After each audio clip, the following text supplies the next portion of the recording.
Can, is this on? It is. I decided that since I'm so short, I wasn't going to stand behind the podium. And it's after lunch, so I want to show you how quirky I am, and I want to spend maybe 20 seconds of my 3 to 4 minutes and ask everybody to stand up. And maybe stretch. It's a nice after lunch thing. Rob's like, no, I'm not going to stretch. Thanks. So have a seat if you feel like it. Basically, I'm yet another one of these people who seems to be a little bit of an outsider coming in. And so I wanted to give you a little bit of reasons, a few reasons to vote for me for the Board of Trustees. First of all, I do have a rich and long history within tech and within networking. My first role, first job right out of college, was actually at Ford Motor Company, where they have 19/8. And I got to do some interesting stuff. Even though we had a single internet connection, we still had a whole bunch of IP addresses.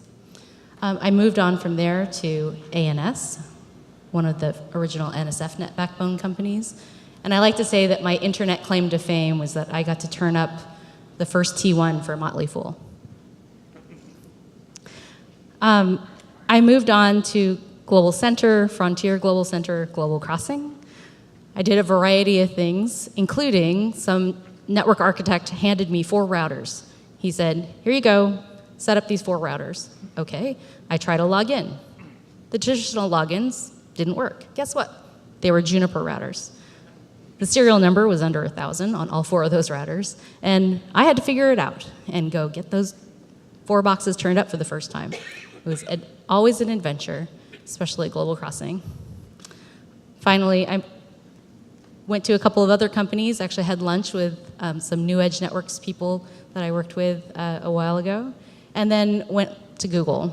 At Google, I was the first woman on the team. I was the first program manager on the team.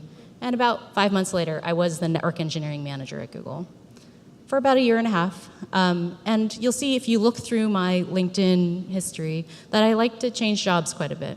And so after about 2 years at Google doing networking, I actually moved into software engineering and did some other things.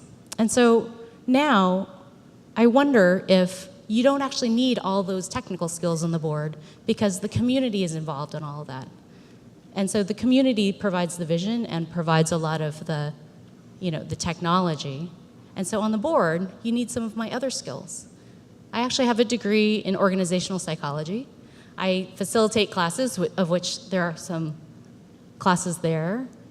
And I do a lot of other things in meetings to be able to do what I call process consultation.